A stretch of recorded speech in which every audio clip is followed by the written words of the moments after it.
जागो जागो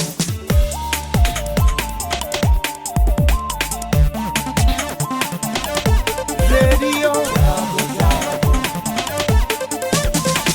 रेडियो जागो 90.4 FM। नमस्कार, ये रेडियो जागो 90.4 FM है। अब आप अभय शंकर गौड़ से आज की हलचल सुनिए।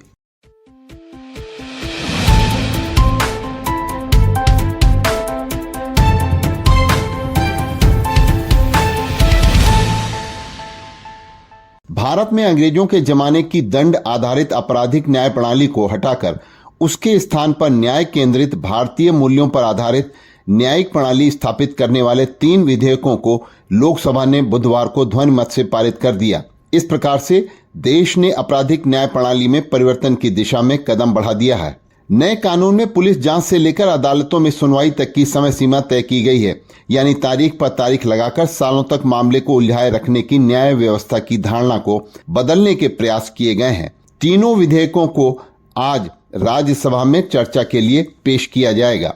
भारतीय न्याय व्यवस्था में बदलाव की उम्मीद ने एक नई उम्मीद जगाई है और पुलिस की भी इसमें जवाबदेही तय होगी। भारतीय न्याय संहिता में जो परिवर्तन किए गए हैं उसमें आईपीसी की धारा 511 धाराओं के स्थान पर अब 358 धाराएं रह जाएंगी। 20 नए अपराधों को इसमें जोड़ा गया है भारतीय न्याय संहिता में, और 33 अपराधों में कारावास की सजा को बढ़ाया गया है। भारतीय न्याय संहिता में 13 धाराएं निरस्त की गई हैं और 83 अपराधों में जुर्माने की राशि बढ़ाई और 23 अपराधों में अनिवार्य न्यूनतम सजा शुरू की गई है। भारतीय न्याय संहिता में 6 अपराधों में सामुदायिक सेवा का दंड शुरू किया गया है। इसमें यह बदलाव किया गया है कि देशद्रोह को शामिल किया गया है। भारतीय न्याय संहिता में राजद्रोह को हटा दिया गया है। इसकी जगह पर देशद्रोह पर दंड का प्रावधान किया गया है। देश की एकता और अखंडता को खतरे में डालने वाली गतिविधियों पर न्याय संहिता धारा 152 के तहत आजीवन कारावास या कारावास जिसे 7 साल तक बढ़ाया जा सकता है, उससे दंडित किया जाएगा। इसमें 18 वर्ष से कम आयु की बच्चियों के मामले में आजीवन कारावास या मृत्यु दंड का प्रावधान है। गैंग रेप के मामले में 20 साल या आजीवन कारावास की सजा का प्रावधान है। भारतीय नागरिक सुरक्षा संहिता जो अब शामिल की गई है, इसमें सीआरपीसी की 484 धाराओं के स्थान पर अब 531 सेक्शन होंगे। भारतीय नागरिक सुरक्षा संहिता में कुल 177 प्रावधानों में बदलाव है और 14 धाराएं हटा दी गई हैं और 35 जगह पर ऑडियो वीडियो का प्रावधान जोड़ा गया है और 40 नए प्रावधान तथा स्पष्टीकरण भारतीय नागरिक सुरक्षा संहिता में जोड़े गए हैं। इसमें यह बदलाव किया गया है, पहली बार आपराधिक कार्रवाई शुरू करने, गिरफ्तारी, जांच, ट्रायल, जजमेंट की टाइमलाइन तय की गई है। शिकायत मिलने के 3 दिन के भीतर एफआईआर दर्ज करनी होगी। अब चार्जशीट 180 दिन में दाखिल करनी होगी और 14 दिन में मजिस्ट्रेट को इसका संज्ञान लेना होगा। भारतीय नागरिक सुरक्षा संहिता में यौन उत्पीड़न पर मेडिकल जांच रिपोर्ट एग्जामिनर 7 दिन में जांच अधिकारी को भेजेंगे और भारतीय नागरिक सुरक्षा संहिता में सक्षम मजिस्ट्रेट द्वारा आरोप की पहली सुनवाई से 60 दिनों के अंदर आरोप तय किया जाएगा। किसी भी आपराधिक केस में मुकदमे की समाप्ति के बाद 45 दिनों के अंदर जज को निर्णय देना होगा।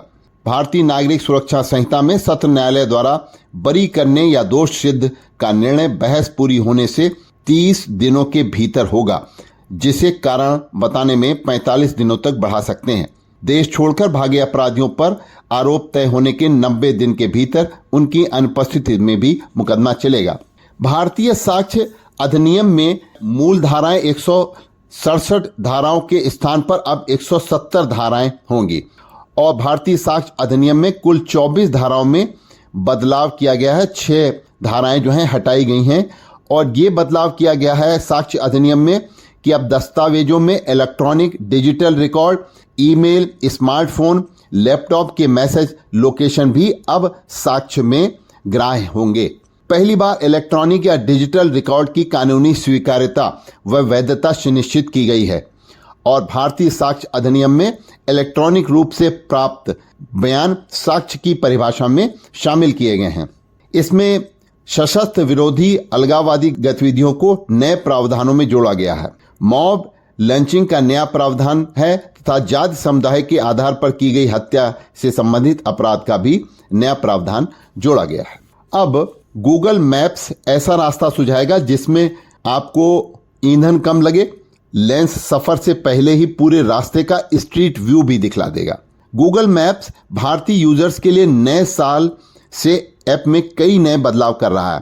सबसे खास होगा फ्यूल एफिशिएंट रूटिंग, यानी यह ऐसा रास्ता सुझाएगा जिसमें कम ईंधन लगे। यह सबसे छोटे रास्ते का अनुमान नहीं होगा, बल्कि वाहन यानी कि कार, दोपहिया के इंजन के प्रकार, सड़क रफ्तार, ढलान या चढ़ाई, रेड लाइट व ट्रैफिक पैटर्न के लिहाज से गूगल बताएगा कि किस रूट में सबसे कम ईंधन लगेगा। गूगल में मैप्स ऐप की वॉइस प्रेसिडेंट मरियम डैनियल कहती हैं कि अभी तक सिर्फ यही सुझाव आता था कि किस रूट से जाने में सबसे कम समय लगेगा। नए फीचर से यात्रा अब सुलभ हो जाएगी और अब नए फीचर में पैदल जाने का भी गाइड जो है वो इसका गूगल मैप करेगा। और अब ऐप से लोकल ट्रेनें भी ट्रांसपोर्ट में जोड़ी जाएंगी, जिससे लोगों को जो है इस बात की भी सहूलियत मिलेगी। नया साल आने वाला है और नए साल का अंक गणित क्या होगा? अंक ज्योतिष बताते हैं कि 8 का अंक लोगों को कठिन परिश्रम के लिए इस बार प्रेरित करेगा। चंद्रमा राहु के कारण बाजार और राजनीति में मची रहेगी उथल पुथल। नए साल का अंक गणित है 2 + 0 + 2 + 4 यानी कि बराबर 8। न्याय के देवता शनि का 8 पर आधिपत्य रहेगा। आगामी नया साल 2024 पर शनि देव का आधिपत्य रहेगा। इसके बाद अगर अधिक प्रभावशाली रहेंगे तो वह होंगे चंद्रमा और राहु। अंक ज्योतिषों के अनुसार इस नए साल का गणित कुछ यूं है कि 2024 का कुल जोड़ 2 + 0 + 2 + 4 बराबर 8 है। यह 8 का अंक शनि का है। अब इसमें 2 बार 2 का अंक आया है और 1 बार 4 का, 2 चंद्रमा का और 4 राहु का है। इस प्रकार शनि, चंद्र और राहु के मिले जुले फल प्राप्त होंगे, परंतु शनि सबसे अधिक प्रभावशाली रहेगा। वह कर्म और न्याय के देवता है, अर्थात जो लोग अच्छे कर्म करेंगे, कड़ी मेहनत करेंगे, सच्चाई के रास्ते पर चलेंगे, उन्हें बड़ी सफलताएं मिलेंगी। अभी आप सुन रहे थे अभय शंकर गौड़ से आज की हलचल। और अब आप दीपक से हरदोई की हलचल सुनिए। KYC न होने से 75,000 किसानों की सम्मान निधि फंस गई है। किसान किस्त पाने के लिए ऑनलाइन प्रक्रिया पूरी कराने में लगे हैं। जिलाधिकारी ने ऐसे किसानों की ब्लॉकवार सूची तैयार करने के निर्देश अधिकारियों को दिए हैं। प्रधानमंत्री किसान सम्मान निधि में पंजीकृत किसानों को साल में 6,000 रुपये 3 किस्तों में दिए जाने की व्यवस्था है। प्रत्येक किस्त 2,000 रुपये की होती है। शासन की ओर से पंजीकृत किसानों के भू अभिलेख, आधार और बैंक खाता आदि अपडेट करने की व्यवस्था है। वास्तविक किसान को ही पीएम किसान की राशि मिले, इसके लिए किसान KYC कराने के बाद ही किसान को पात्रता की श्रेणी में माना जाता है। लेकिन आपको बता दें कि जिले के 5,23,000 किसानों को सम्मान निधि की किस्त जारी की गई है। शासन स्तर से इन किसानों की सूची भी कृषि विभाग के अधिकारियों को प्राप्त हो गई है। 72,000 किसानों को KYC पूरी न होने के कारण किस्त नहीं मिल पाई है। किसानों को मुफ्त सिंचाई सुविधा के क्रम में अब 1 अप्रैल 2023 से निजी नलकूप की बिजली कनेक्शन धारक किसानों को बिजली बिल नहीं देना होगा। शासन स्तर पर लिए गए निर्णय का आदेश बुधवार को यहां के अधिकारियों को प्राप्त हो गया है। पावर कॉर्पोरेशन विभाग के अधीक्षण अभियंता रमेश चंद्र ने ये जानकारी DM सहित किसान संगठनों के प्रतिनिधियों को दिए हैं। श्री राम जन्मभूमि तीर्थ क्षेत्र अयोध्या में निर्माणाधीन राम मंदिर में 22 जनवरी को रामलला प्राण प्रतिष्ठा के मद्देनजर पूजित अक्षत कलश बुधवार को हरदोई पहुंचा। न सिर्फ शहर बल्कि ग्रामीण इलाकों में भी कलश लेकर निकली यात्रा का भव्य स्वागत किया गया। शहर में इसके लिए जगह जगह स्वागत द्वार बनाए गए और उत्साही राम भक्तों ने कलश की झलक पाने और इसे सिर पर रखने के लिए काफ़ी मशक्कत भी की। शहर में घूमने के बाद कलश को RSS कार्यालय में स्थापित कर दिया गया। परिषदीय विद्यालयों के 1.24 लाख विद्यार्थियों को बी श्रेणी में लाया जाएगा। इसके लिए एकेडमिक रिसोर्स पर्सन यानी कि ARP की जिम्मेदारी तय की गई है। वो विद्यालयों का भ्रमण कर ऐसे विद्यार्थियों को शिक्षकों की मदद से गुणवत्ता सुधारने का कार्य करेंगे। परिषदीय विद्यालयों के विद्यार्थियों को निपुण भारत के तहत निपुण बनाया जाना है। इसके लिए विभाग की ओर से समय समय पर OMR सीट के आधार पर मूल्यांकन किया जाता है। जिले में निपुण असेसमेंट टेस्ट कराया गया था।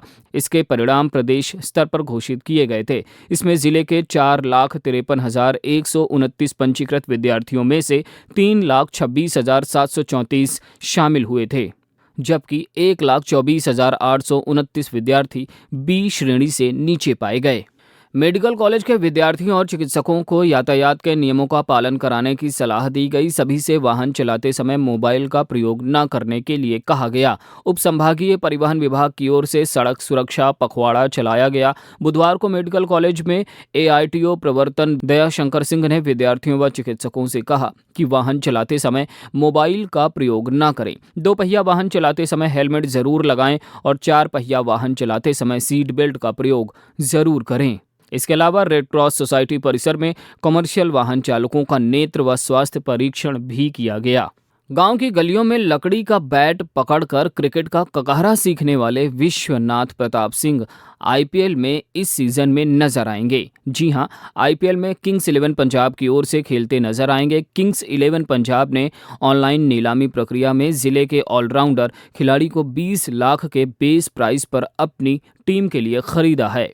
विश्वनाथ प्रताप सिंह संडीला तहसील के बेहंदर ब्लॉक की इनायतपुर ग्राम पंचायत के छोटे से मजरा बाघा डांडा निवासी राजकुमार के पुत्र हैं। विश्वनाथन को बचपन से ही क्रिकेट खेलने का शौक था। वो गांव की गलियों में क्रिकेट खेलते थे। उनकी इस सफलता से पूरे गांव और जिले भर में खुशी का माहौल है। बार एसोसिएशन पदाधिकारियों के लिए मतदान आज सुबह 8 बजे से शुरू हो चुका है, जो कि शाम 5 बजे तक चलेगा। वरिष्ठ कनिष्ठ सदस्यों सहित कुल 22 पदों पर ये निर्वाचन होता है, लेकिन संयुक्त मंत्री पुस्तकालय के लिए निर्विरोध निर्वाचन हो चुका है, इसलिए अब 21 पदों के लिए मतदान होगा। विभिन्न पदों के लिए 61 प्रत्याशी मैदान में हैं। 1311 मतदाता मतदान करेंगे। मतदान के लिए मीटिंग हॉल में 12 बूथ बनाए गए हैं।